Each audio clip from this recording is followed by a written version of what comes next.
Hello dear student, कैसे हो। जैसे कि आपको पता है कि हमारा एडवांस ग्रामर का टॉपिक चला हुआ है। आज हम उसी कड़ी में present perfect continue tense start कर रहे हैं। तो आज का हमारा जो टॉपिक रहेगा प्रेजेंट परफेक्ट कंटिन्यू।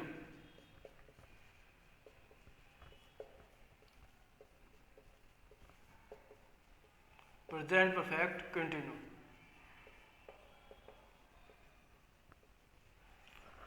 जो हमारा आज का टॉपिक है बेटा प्रेजेंट परफेक्ट कंटिन्यू, जो हिंदी में इसको हम क्या बोलते हैं, पूर्ण अपूर्ण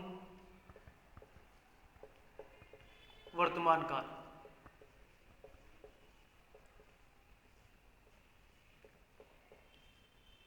पूर्ण अपूर्ण वर्तमान काल इसको टॉपिक को बोला जाता है बेटा।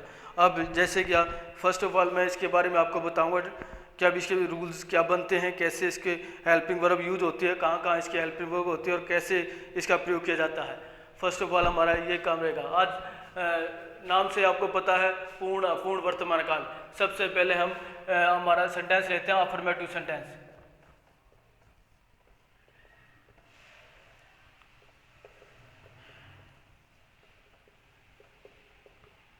अफर्मेटिव सेंटेंस पता आपको साधन वाक्य होता है बेटा। तो इसका स्ट्रक्चर क्या रहेगा, सबसे पहले हम लेंगे सब्जेक्ट, फिर helping verb has have, plus में बीन, प्लस V1 के साथ ING, प्लस में ऑब्जेक्ट, प्लस फॉर, प्लस में सिंस,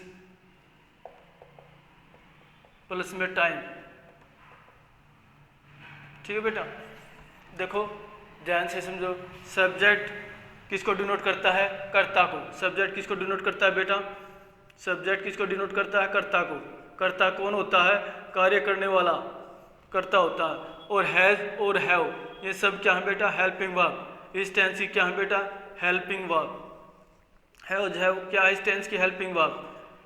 फिर इसके बाद बिन, बिन किसको डिनोट करता है बेटा, परफेक्ट को। बिन किसको डिनोट करता है यहाँ पर, परफेक्ट को। बिन किसको डिनोट करता है, परफेक्ट को। और V1 के साथ जो ING है बेटा, ये किसको डिनोट करता है, कंटिन्यू को। ये किसको डिनोट करता है, कंटिन्यू को। अर्थात जो कार्य गतिमान अवस्था में होता है उसको। ऑब्जेक्ट कर्ता को बेटा। ऑब्जेक्ट क्या होता है, उद्देश्य। ऑब्जेक्ट क्या होता है बेटा, उद्देश्य। फिर फोर, फोर किस चीज के लिए होता है, अनिश्चित के लिए। फोर का प्रयोग अनिश्चित। फोर का प्रयोग किसके लिए बेटा, अनिश्चित, अर्थात period of time. Period of time. Since बेटा निश्चित। सिंस का प्रयोग किसके लिए होता है, निश्चित। सिंस का प्रयोग किसके लिए होता है, निश्चित। सिंस का प्रयोग किसके लिए होता है, निश्चित के लिए होता है। जो निश्चित होता है, जो कार्य जिस कार्य का हमें बोध होता है कि कार्य किस समय घटित होता है, उस अवस्था का हमें बोध होता है, वो निश्चित काम में आता है। ठीक है ना बेटा। अब पीरियड ऑफ टाइम कहता है अनिश्चित अवस्था को, और पॉइंट ऑफ टाइम निश्चित समय को। और टाइम समय ये समय का बोध कराता है बेटा। ये किस चीज़ का बोध कराता है, हमें समय के बारे में बताता है, कौन सी घटना किस समय घटित हो रही है। तो दोबारा से मैं रिपीट कर रहा हूँ, जो इसका अफर्मेटिव का जो हमारा स्ट्रक्चर बनेगा, या अफर्मेटिव सेंटेंस का जो हमारा स्ट्रक्चर बनेगा, सबसे पहले हम क्या लेते हैं, सब्जेक्ट लेते हैं बेटा। अब सब्जेक्ट के अनुसार हेल्पिंग वर्ब लेंगे बेटा। आपको बता रखा है मैंने, सब्जेक्ट यदि सिंगुलर है, यदि सब्जेक्ट सिंगुलर है, यहाँ गौर करने की बात है बेटा, सब्जेक्ट सिंगुलर है तो हेल्पिंग वर्ब क्या होगी, सिंगुलर ही होगी। तो अर्थात हेल्पिंग वर्ब हैज़ बीन, किस चीज़ का प्रयोग करेंगे, हैज़ बीन का प्रयोग करेंगे बेटा। अब हैज़ सिंगुलर है तो आपको पता है जो सब्जेक्ट कौन कौन से होते हैं, ही, सी, इट, एनी नेम्स। ठीक है बेटा, ये ऑलरेडी मैंने पिछले टॉपिक में, पिछले लेक्चर में ऑलरेडी इन चीज़ों के बारे में मैंने आपको बता रखा है। ठीक है ना। फिर उसी प्रकार से यदि सब्जेक्ट प्लूरल है, यदि सब्जेक्ट प्लूरल है तो बेटा किस चीज़ का प्रयोग करेंगे, हैव बीन का प्रयोग करेंगे। किस चीज़ का प्रयोग करेंगे बेटा, हैव बीन का प्रयोग है। अब प्लूरल में यहाँ मिलेगा आई, वी, यू, दे। ठीक है बेटा, ये सब्जेक्ट मिलेगा, आई मिलेगा, वी मिलेगा, यू मिलेगा और दे मिलेगा। इनके साथ हमने हैव बीन का प्रयोग कर देना बेटा। किस चीज़ का प्रयोग करेंगे हम, हैव बीन का प्रयोग करेंगे। हैव बीन किस चीज़ को डिनोट कर रहा है, प्लूरल सब्जेक्ट को डिनोट कर रहा है बेटा। किस चीज़ को डिनोट कर रहा है, प्लूरल सब्जेक्ट को। किस चीज़ को बेटा, प्लूरल सब्जेक्ट। और प्लूरल सब्जेक्ट मैंने ऑलरेडी आपको बता रखा है, आई, वी, यू और दे होता है बेटा। अब बात आती है बिन। बिन मैंने बताया बेटा, यहाँ बिन होता है परफेक्ट को डिनोट करने के लिए। V1 का प्रयोग ING के साथ किया गया है, अर्थात ING क्या होता है बेटा, कंटिन्यू, गतिमान अवस्था में जो काम पाया जाता है वो होता है। फिर ऑब्जेक्ट उद्देश्य होता है। फोर क्या होता है बेटा, पीरियड ऑफ टाइम को डिनोट करता है। फोर का प्रयोग कब होता है, पीरियड ऑफ टाइम, समय की अवधि। समय की अवधि जैसे 4 2 आवर्स, 4 5 डेज, 4 10 ईयर्स, ये सब किसको डिनोट करते हैं बेटा, अनिश्चित समय को डिनोट करते हैं। इसलिए हमने यहाँ पर फोर का प्रयोग करना है बेटा। Since point of time, point of time क्या होता है बेटा, जिस समय का हमें बोध होता हो, कौन सी घटना किस समय पर किस समय घटित हुई है, अर्थात जिस अवस्था का हमें पूर्ण ज्ञान होता है, तो वह हम सिंस का प्रयोग करते हैं बेटा। जैसे कि मॉर्निंग, सेशन ऑफ डेज, ठीक है ना बेटा, जो भी दिन आते हैं वहाँ हमने सिंस का प्रयोग करना है। अब फॉर एग्जाम्पल, एक दो एग्जाम्पल मैं आपको एक्सरसाइज करा के देखता हूँ। देखो बेटा, अफर्मेटिव की, I have been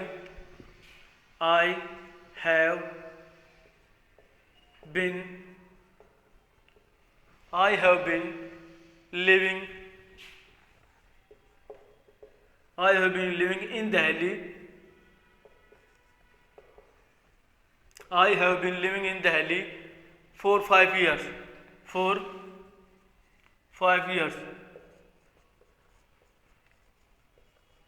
I have been living in Delhi for 5 years. देखो बेटा, ये कौन सा सेंटेंस है? फर्स्ट ऑफ ऑल तो आपको पता चलेगा ये अफर्मेटिव सेंटेंस है। कौन सा है बेटा, अफर्मेटिव। अफर्मेटिव में मैंने यहाँ सब्जेक्ट कौन सा उठा लिया, आई क्या है बेटा, आई हमारा सब्जेक्ट है और किसको डिनोट करता है, प्लूरल सब्जेक्ट को बताता है बेटा। किसके बारे में बताता है, ये प्लूरल सब्जेक्ट के बारे में बताता है। इसलिए मैंने हाई के साथ क्या, कौन सी हेल्पिंग वर्ब ली, हैव, और हैव के साथ मैंने लगा दिया बिन। बिन क्या परफेक्ट को डिनोट करता है बेटा, और लिविंग कंटिन्यू को, और इन प्रीपोजिशन बेटा कहाँ रहता है, दिल्ली में। कितने समय से, 4 5 ईयर्स। अब बेटा देखो यहाँ 5 ईयर्स क्या होता है, 5 ईयर क्या, पीरियड ऑफ टाइम है बेटा। 5 ईयर क्या होता है बेटा, period of time. Period of time है।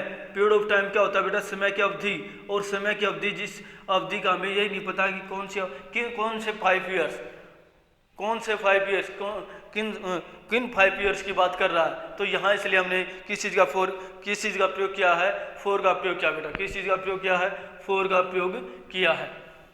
क्लियर, हमारा ये था। अब नेक्स्ट जो सेंटेंस बनता है, इसका नेक्स्ट सेंटेंस की तरफ चलते हैं हम। नेगेटिव सेंटेंस देखते हैं बेटा।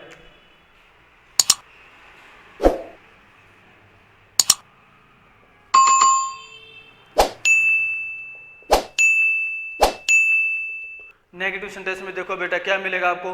नेगेटिव का सबसे पहले हम कौन सा फॉर्मेट, सब्जेक्ट, इसका स्ट्रक्चर सब्जेक्ट लेंगे, प्लस में हैज,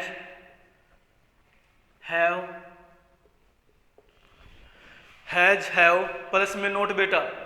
नेगेटिव है तो प्लस में हम क्या लगाएंगे, नोट, और प्लस में क्या लगाएंगे बेटा, बिन।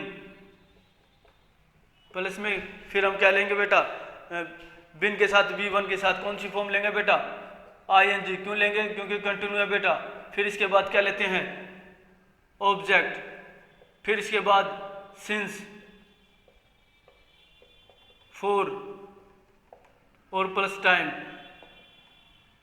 ठीक है बेटा, ये होता है हमारा। आपको पता चल गया होगा किस सेंटेंस की बात करें हम, नेगेटिव सेंटेंस की बात करें बेटा। नेगेटिव में सबसे पहले तो हमने सब्जेक्ट लिया है। सब्जेक्ट किस चीज़ को डिनोट करता है, कर्ता को बेटा। यहाँ सभी को हमें पता है कर्ता को डिनोट करता है। और कर्ता के अनुसार हेल्पिंग वर्ब का प्रयोग करेंगे बेटा। यदि हेल्पिंग वर्ब सिंगुलर है तो हम हैज लेंगे, और यदि हेल्पिंग वर्ब प्लूरल है तो हैव लेंगे बेटा। नेगेटिव सेंस की बात कर रखी है तो हम नोट लगा देंगे। बिन किसको डिनोट करता है, यहाँ मैंने बताया था, बार बार मैं रिपीट कर रहा हूँ, परफेक्ट को डिनोट करता है बेटा। और V1 प्रेजेंट को बेटा। अब मैं मालूम V1 यहाँ किसको डिनोट करता है, प्रेजेंट को बेटा। किसको डिनोट करता है, प्रेजेंट को। और V1 के साथ जो ING है बेटा, ING किसको डिनोट करता है, यहाँ ये कंटिन्यू का बेटा। यहाँ किसको कंटिन्यू, किसी डिनोट करता है बेटा, कंटिन्यू। ठीक है बेटा। अब ये देखो बिन, बिन यहाँ किसको, परफेक्ट को, किसको डिनोट करता है, परफेक्ट। ठीक बेटा। नोट किसके बारे में बताता है, नेगेटिव के बारे में, कौन सी सेंस के बारे में दिखाता है हमें, नेगेटिव सेंस के बारे में। और हैज हैव हमारी यहाँ क्या है, यहाँ पर हेल्पिंग वर्ब है बेटा। हैज हैव हमारे यहाँ क्या है, हेल्पिंग वर्ब। पता होगा यदि हेल्पिंग वर्ब सिंगुलर है तो हम हैज का प्रयोग सिंगुलर सब्जेक्ट के साथ करेंगे और हैव का प्रयोग प्लूरल सब्जेक्ट के साथ करेंगे बेटा। ऑब्जेक्ट, ये ऑब्जेक्ट क्या होता है, उद्देश्य होता है, किसी कार्य का उद्देश्य होता है बेटा। अब सिंस का बता दे बेटा, सिंस का पॉइंट ऑफ टाइम, कब कौन सी अवस्था में, पॉइंट ऑफ टाइम की अवस्था में इसका प्रयोग किया जाता है। पॉइंट ऑफ टाइम आ जाए, फोर का पीरियड ऑफ टाइम आ जाए, किस अवस्था में बेटा, पीरियड ऑफ टाइम की अवस्था में, पीरियड ऑफ टाइम की अवस्था में। और टाइम में ये पता ही आपको समय का बोध कराता है, कौन सी घटना किस समय घटित हो रही है, ये हमारी अवस्था है। अब जैसे मैं बोल दूं I have not been living, मैं बोल दूं I have not been living in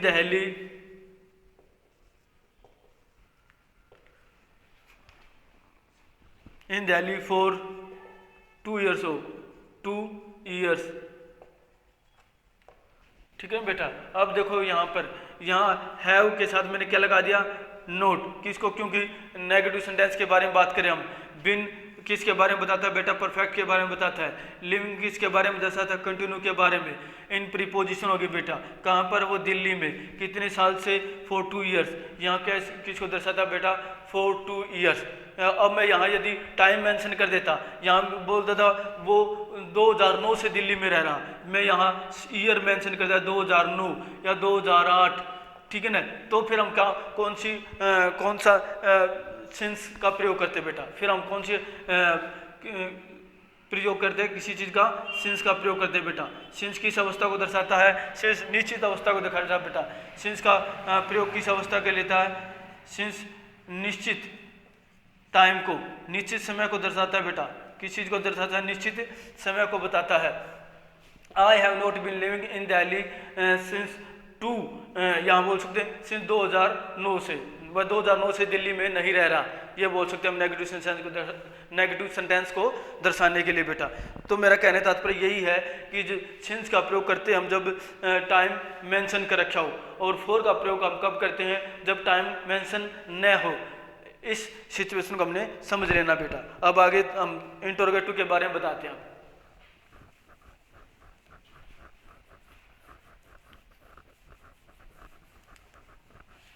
interrogative का नाम से आपको पता होगा, पर्सन, जिसमें पर्सन का बोध आता है, पर्सन की अवस्था में किया गया सेंटेंस, इंटरोगेटिव सेंटेंस।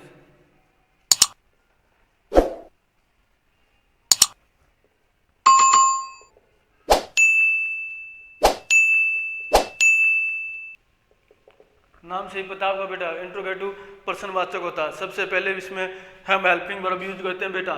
स्ट्रक्चर के अनुसार देखेंगे तो सबसे पहले helping verb has, have, plus में फिर हम क्या लेंगे बेटा, हैज के साथ फिर हम लेंगे सब्जेक्ट, क्या लेंगे, सब्जेक्ट। प्लस में फिर हम क्या लेंगे इसके साथ, सब्जेक्ट के साथ बिन लगाएंगे बेटा, बिन। प्लस में V1 के साथ क्या लगा देंगे, फिर ING, क्या लगाएंगे बेटा, ING। V1 के साथ हम क्या लगाएंगे, ING। और प्लस में फिर ऑब्जेक्ट, क्या रहता है हमारा, ऑब्जेक्ट। और बाद फोर सिंस प्लस टाइम, और बाद में क्वेश्चन मार्क होता है बेटा। बाद में क्या होता है, क्वेश्चन मार्क होता है। क्वेश्चन मार्क क्यों हो गया, मार्क्स ऑफ मीटर, क्योंकि हम किस चीज़ के बारे में, इंटरोगेटिव सेंटेंस के बारे में बात कर रहे हैं बेटा। अब सिंपल सी बात है, हैज का प्रयोग कब करते हैं, यदि मैं आपसे पूछूं तो हैज का प्रयोग सिंगुलर सब्जेक्ट के साथ, हैव का प्रयोग प्लूरल सब्जेक्ट के साथ, ठीक है ना बेटा। अब जैसे मैं बोल दूं, यहाँ पर कोई एग्जाम्पल हम लेते हैं,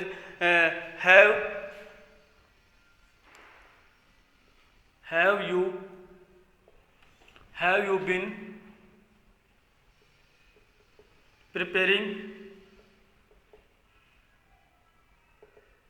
have you been preparing the CET exam,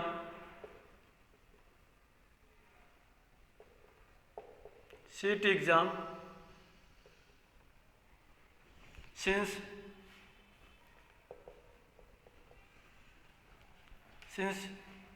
2005.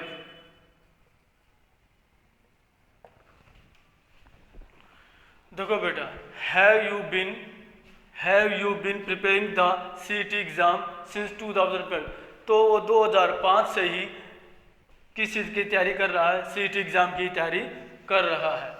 Simple सी बात है बेटा। हैव किस चीज़ को, किसके लिए आया है? यू के लिए। क्यों आया बेटा? क्योंकि ये यू क्या है? प्लूरल सब्जेक्ट है बेटा। यू क्या है? प्लूरल सब्जेक्ट है बेटा। प्लूरल सब्जेक्ट है लेकिन इंटरोगेटिव है, इसलिए हमने हैव का प्रयोग सब्जेक्ट से पहले किया बेटा, सब्जेक्ट से पूर्व किया है।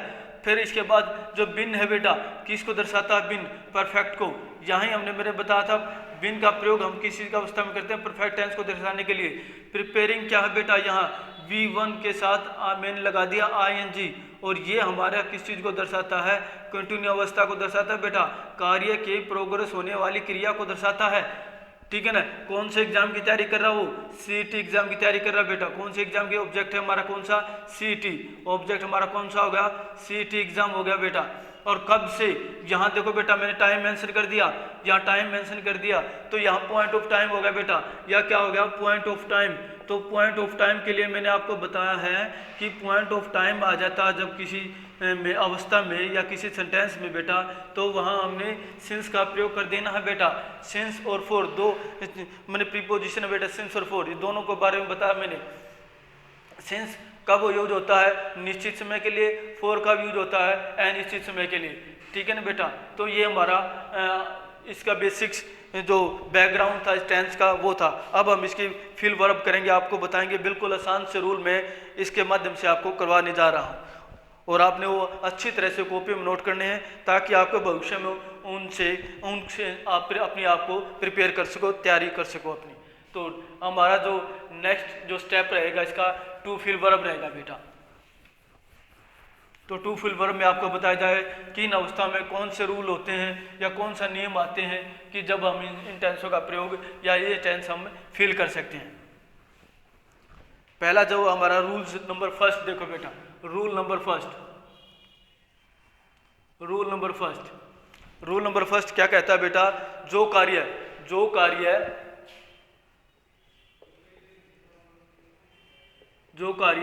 भूतकाल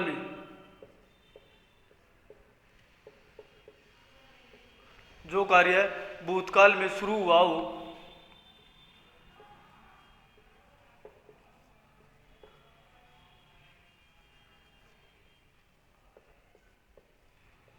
जो कार्य बेटा भूतकाल में शुरू हुआ हो और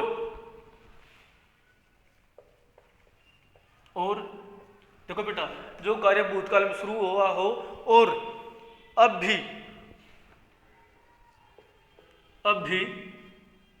जो कार्य भूतकाल में शुरू हुआ और अब भी क्या हो बेटा? चल रहा हो, अब भी चल रहा हो। गौर करने की बात है बेटा, जो कार्य भूतकाल में शुरू हुआ हो और अब भी कैसी अवस्था में चल रहा हो? अब भी वो कार्य है गतिमान अवस्था में हो बेटा। तो वहां पर हम प्रेजेंट टेंस के अंतर्गत आता है बेटा। तो वहां पर हम ये भी बोल सकते हैं, तो वहां पर हम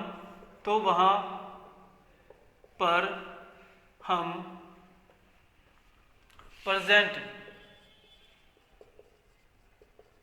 परफेक्ट कंटिन्यू टेंस का प्रयोग करते हैं बेटा।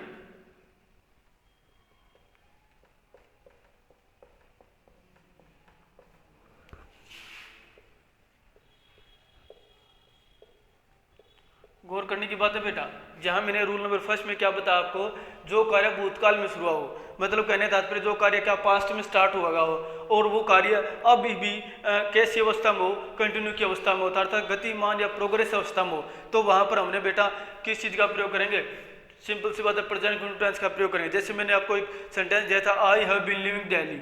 आई हैव बीन लिविंग in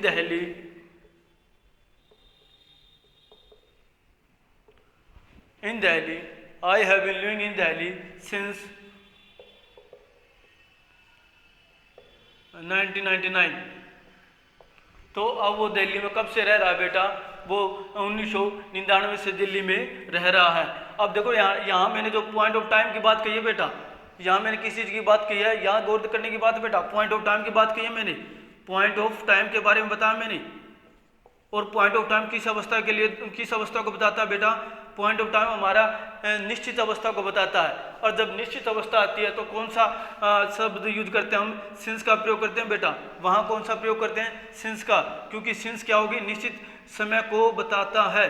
किस चीज़ को बताता है बेटा? निश्चित समय को बताता है।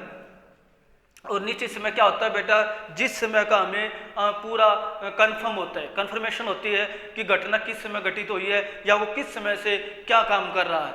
यही अवस्था जब हमें बताती है तो वह हमने सिंस का प्रयोग कर देना है। ठीक है ना। रूल नंबर फर्स्ट हमारा यही कहता है, जो कार्य भूतकाल में शुरू हुआ हो और अब भी वो क्या हो बेटा? प्रोग्रेस अवस्था में हो। तो इस सेंटेंस से आपने बताया कि वो पहले 1999 से और अब तक वो क्या कर रहा? दिल्ली में रह रहा है, दिल्ली में रह रहा है। तो अवस्था किस चीज़ के? दो अवस्था के बारे में बताया। एक तो अवस्था कौन सी होगी? भूतकाल की अवस्था होगी। और दूसरी अवस्था कौन सी होगी? कंटिन्यू की अवस्था होगी। तो दोनों अवस्थाओं के बारे में हमें इसको बोध करवाता है बेटा। इसलिए जब दो अवस्था हो और दोनों अवस्था में ये पता चल जाए कि कार्य भूतकाल अवस्था में शुरू हुआ हो और जो जो अब तक गतिमान है, तो वहां हमने प्रेजेंट कंटिन्यूअस का प्रयोग कर देना बेटा। Rule first clear. तो नेक्स्ट रूल की तरफ हम बढ़ते हैं।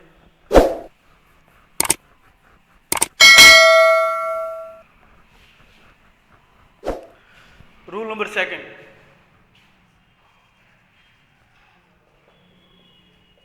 रूल नंबर सेकंड क्या कहता है बेटा? ऐसे एक्शन का वर्णन करने के लिए जिसका आरंभ, ऐसे एक्शन का वर्णन करने के लिए बेटा, ऐसे एक्शन का वर्णन करने के लिए, ऐसे एक्शन का वर्णन करने के लिए जिसका आरंभ बेटा, आरंभ होता है बेटा शुरुआत, आरंभ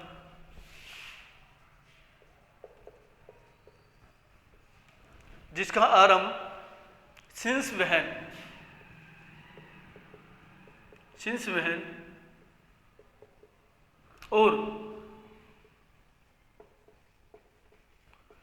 वहन और फॉर हाउ लॉन्ग बेटा, सिंस वहन और फॉर हाउ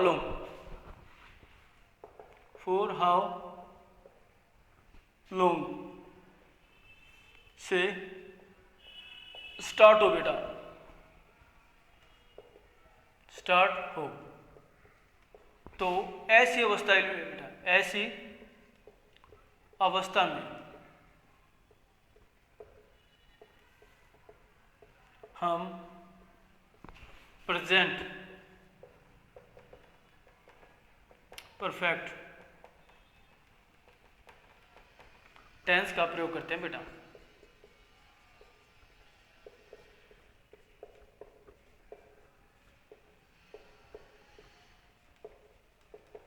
ठीक है बेटा। देखो रूल्स दोबारा से मैं आपको बता रहा हूँ। मतलब जब कोई एक्शन बेटा सिंस वैन से, कब से और कितने समय से, इनका अर्थ है कब से और कितने समय से, फॉर हाउ लॉन्ग कितने समय से, इनसे स्टार्ट होना बेटा, तो ऐसी अवस्था में प्रेजेंट परफेक्ट न्यू टेंस का प्रयोग कर देंगे बेटा। तो ऐसी अवस्था में कौन सा टेंस यूज करेंगे बेटा? प्रेजेंट परफेक्ट कंटिन्यू टेंस पे यूज करेंगे। जैसे कि फॉर एग्जांपल देखो बेटा, मैं बोलूं since when,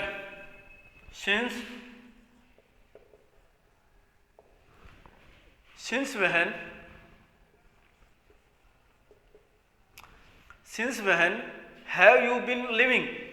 Since when have you been living? Since when have you been living in this house? In this house. In this house. देखो बेटा, since when have you been living in this house? कब से तुम इस घर में रह रहे हो? कब से तुम इस घर में रह रहे हो। तो यहाँ देखो मैंने स्टार्टिंग में कौन सा शब्द यूज कर दिया, सिंस वहन, और मैंने यही आपको बताया है कि जब स्टार्टिंग में सिंस वहन शब्द का प्रयोग होता हो then we use the present perfect into tense. यही मेरा मेन मोटिव है बेटा। अब जैसे कि फॉर हाउ लॉन्ग है, इसी तरह से यदि मैं बोल दूं for how long, for how long, for how long have you been, have you been, for how long have you been staying,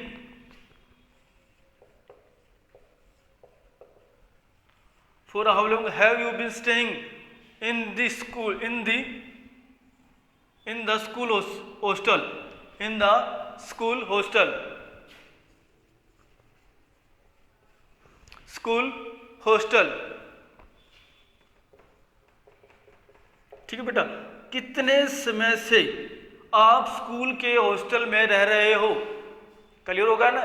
दोनों सेंटेंस बताए मैंने, दोनों सेंटेंसों में स्टार्टिंग में क्या यूज कर रखे मैंने, सिंस वहन और फॉर हाउ लॉन्ग, और यही अवस्था हमें दिखाती है जब भी सिंपल सी ट्रिक है बेटा। कहने तात्पर्य यदि आपको समझ में आता है सीधा ट्रिक ले लो, सिंस वहन और फॉर हाउ लॉन्ग का प्रयोग जब स्टार्टिंग में यूज कर रखा हो, टेंस के स्टार्टिंग में यूज कर रखा हो, आपने वहां पर प्रेजेंट परफेक्ट टेंस फिल कर देना बेटा, ये देखना आपने। और यही मैंने बताया है सिंस वहन और for how long. Since when have you been living in this house, और for how long have you been staying in the school hostel. Clear, ये हमें बताता है कि जब ये शब्द सेंटेंस के स्टार्टिंग में शुरू होते हैं then we use present perfect tense बेटा। समय सूचक शब्द है बेटा, ये समय सूचक शब्द है। अब यहाँ तक क्लियर हो गया होगा। नेक्स्ट रूल की तरफ बढ़ते हम, आपको बताएंगे सिंस फॉर का आपको पता चल गया होगा कैसी अवस्था में होता है, अनिश्चित अवस्था में। अब सिंस का प्रयोग कैसे अनुमान लगाने में किन किन शब्दों के पता चलेगा कि सिंस हमने ऐसी अवस्था में प्रयोग कर सकते हैं, तो ये हमने आपको बताना है। तो सिंस का प्रयोग, जो सिंस का प्रयोग होता है बेटा, नोट करने की बात है, यहाँ पर नोट करेंगे हम। सिंस का प्रयोग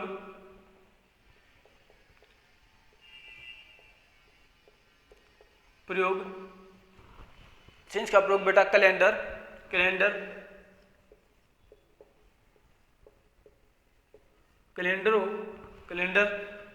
घड़ी,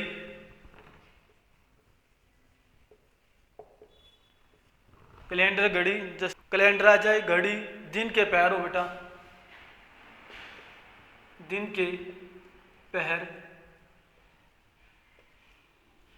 कैलेंडर, घड़ी, दिन के पहर एवं जीवन की अवस्था, एवं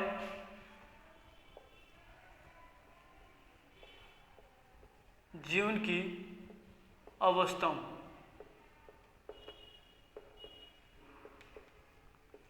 जीवन की अवस्थाओं के साथ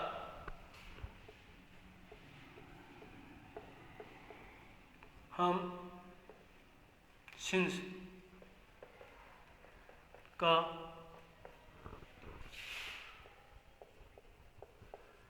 प्रयोग करते हैं।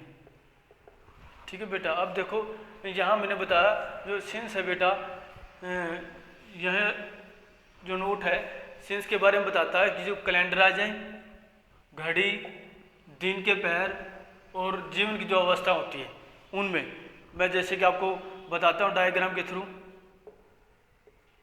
सिंस, सबसे पहले हम कैलेंडर लेते हैं।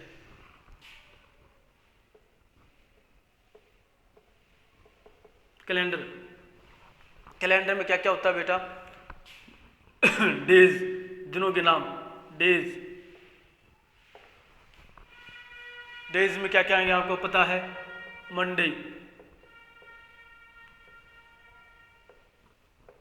Tuesday, etc। ठीक, फिर इसके बाद आते हैं बेटा date.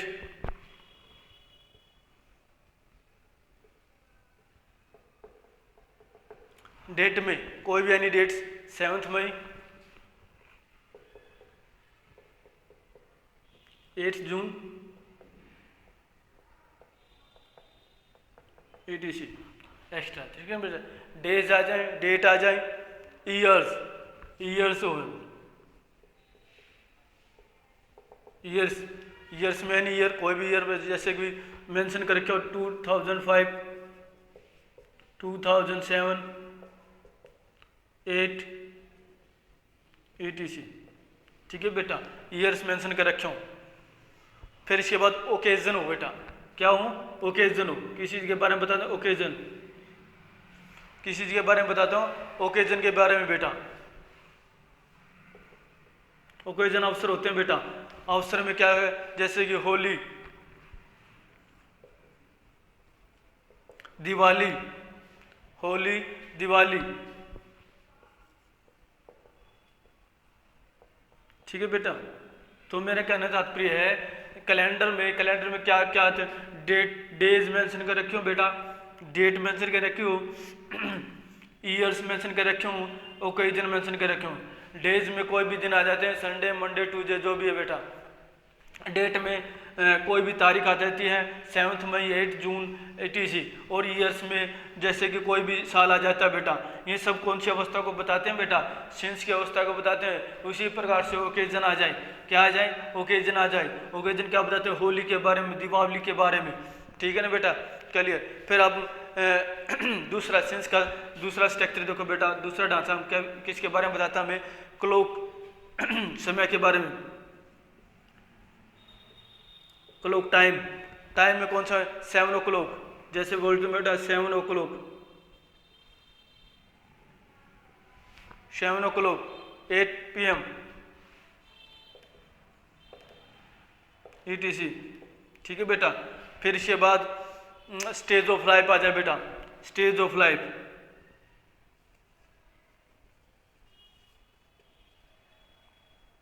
Stage of life, stage of life में बेटा चाइल्डहुड के बारे में, बचपन के दिनों के बारे में बता रखा हो, चाइल्डहुड, चाइल्डहुड और एडोलसेंस,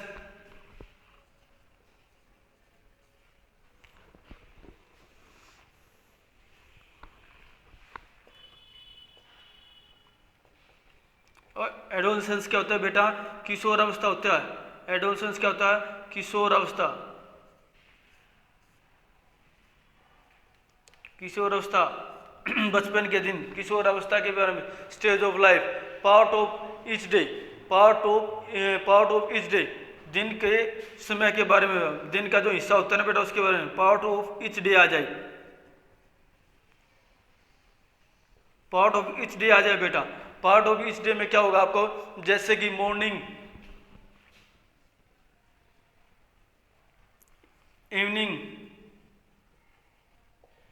नून, आफ्टरनून बोलते हैं जिसको नून, ठीक है बेटा। ये तो मेरे कहने तात्पर्य इन चीज़ों का आपने ध्यान देना है। सिंस का प्रयोग 2 अवस्था में होता है बेटा, एक तो कैलेंडर की अवस्था में होता है और एक क्लॉक समय की अवस्था में होता है बेटा। एक कैलेंडर की अवस्था में होता है और एक समय की अवस्था में होता है। कैलेंडर की अवस्था में हमें क्या क्या मिलेगा बेटा, ध्यान देने की बात है, डेज मिलेंगे, दिनों के नाम मिलेंगे बेटा। कैलेंडर की अवस्था में क्या मिलेगा, दिनों के नाम मिलेंगे। दिनों के नाम में जैसे कि मंडे, ट्यूसडे, ठीक है ना बेटा, कोई भी any days, any time, any day आ जाए बेटा, वहाँ हमने क्या करना है, सिंस का प्रयोग कर देना बेटा। डेट आ जाए, डेट में 7th या डेट मेंशन कर रखी हो बेटा, 7 मई, 10 मई, ETC जो भी होता है बेटा, डेट हो तब ऐसी अवस्था में भी हमने सिंस का प्रयोग करना बेटा। ईयर्स आ जाए, ईयर्स में हमें पता को एनी ईयर, 2005 मतलब ईयर्स मेंशन कर रखे हो बेटा। फिर ओकेजन आ जाए, अवसर के बारे में बता रखा है, जैसे होली, दीपावली, ये सब कैलेंडर के माध्यम के नजर आते हैं बेटा। ये कैलेंडर के अंतर्गत चीजें आती हैं बेटा। ये चीजें किसके अंतर्गत आती हैं, कैलेंडर के अंतर्गत आती हैं बेटा। अब आते हैं क्लॉक, क्लॉक के अंतर्गत क्या आते हैं, जैसे कि 7 o'clock, क्या बेटा 7 o'clock, 7 बजे का, 8 PM, तो जब टाइम मेंशन कर रखा बेटा। स्टेज ऑफ लाइफ हो, जीवन की अवस्था, जीवन की पहलुओं के बारे में बताता बेटा।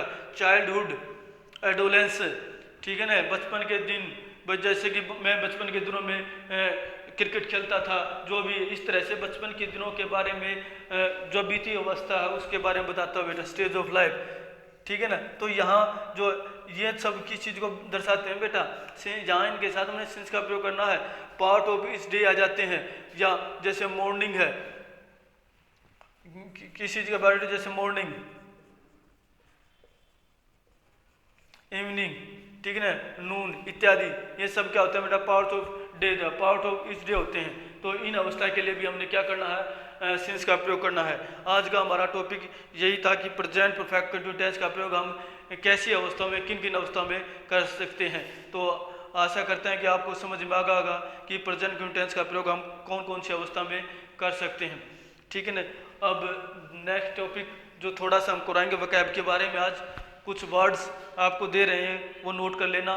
तो आज हम थोड़ा आइटम्स वोकैब के बारे में थोड़ा सा बताएंगे बेटा, एक एक थोड़ा थोड़ा हम वोकैब भी ऐड करेंगे हमारे टॉपिक में, जो नेसेसरी हैं point of exam, competitive exam के तहत नेसेसरी चीज़ें बेटा वोकैब।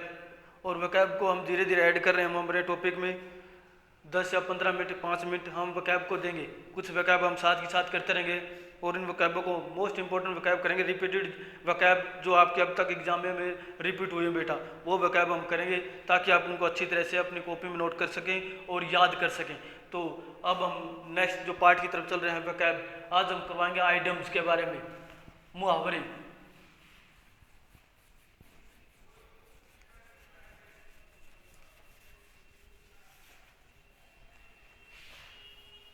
कोशिश करेंगे बेटा इनको भी ट्रिक के साथ, ट्रिक के माध्यम अवस्था से करेंगे, ट्रिक के द्वारा इनको हम करेंगे। तो आज का हमारा टॉपिक जो आइटम रहेगा वोकैब में, हमारा टॉपिक आज का है आइटम्स। जैसे हिंदी में आपने इनको पढ़ा होगा, मुहावरे बोलते हैं जिसको, हिंदी में इसको क्या बोलते हैं आप, मुहावरे। तो आज हमारा पहला जो वोकैब रहेगा, in black and white, in black and white,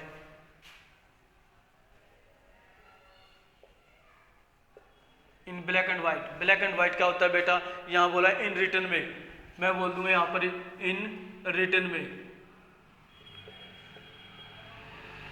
लिखित में। इसका अर्थ क्या होता है बेटा, लिखित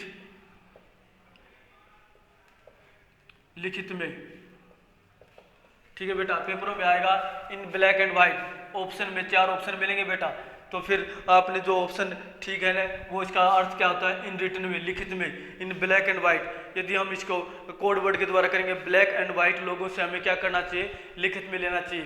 ब्लैक एंड वाइट लोगों से हमें क्या लेना चाहिए, चीज़ों को लिखित में लेना चाहिए। यदि हम इसको ट्रिक के साथ यदि हम करते हैं तो ब्लैक एंड वाइट लोगों से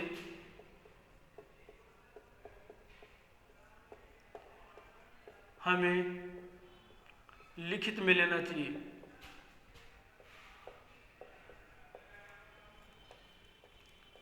लिखित में लेना चाहिए,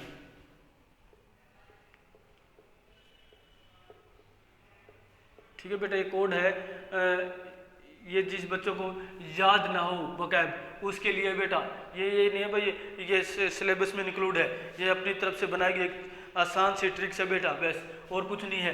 तो यहाँ इन रिटन में याद करने के लिए मैंने क्या बोला, ब्लैक एंड वाइट लोगों से हमें क्या चीज़ें लेनी चाहिए, लिखित में लेनी चाहिए बेटा। नेक्स्ट जो बताता है, नेक्स्ट जो आइटम है हमारा, born with silver spoon, born with silver spoon,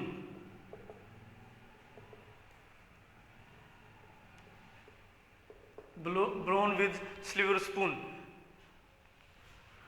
born with silver spoon in one's mouth, in one's mouth बेटा, in one's mouth,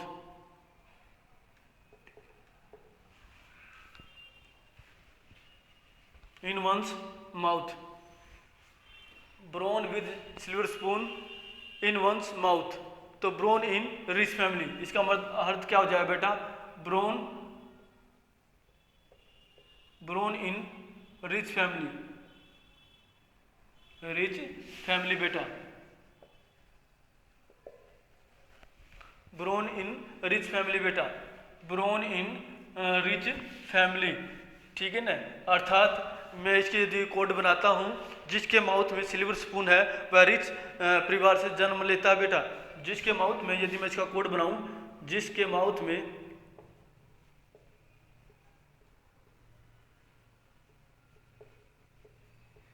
silver spoon है, सिल्वर स्पून है, उसका जन्म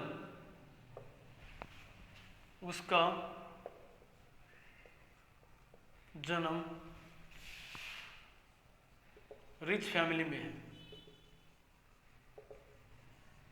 में हुआ है। क्लियर बेटा। तो ब्रोन विद सिल्वर स्पून का मतलब क्या होगा? ब्रोन इन रिच फैमिली, जिसके माउथ में सिल्वर स्पून है उसका जन्म रिच फैमिली में हुआ है बेटा। नेक्स्ट आइटम देखते हैं। नेक्स्ट आइटम है ए वाइल्ड कैट स्ट्राइक बेटा। A wild cat strike, a wild cat strike. अब बेटा इसका अर्थ क्या हो गया? इसका अर्थ क्या बनेगा? अनऑथराइज्ड स्ट्राइक बेटा, अनऑथराइज्ड स्ट्राइक।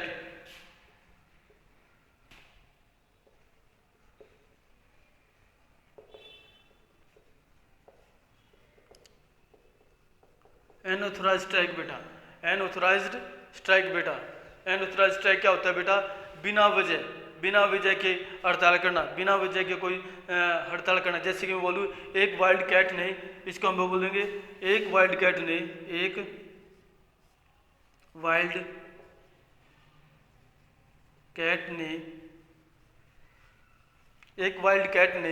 बिना वजह स्ट्राइक कर दी, बिना वजह स्ट्राइक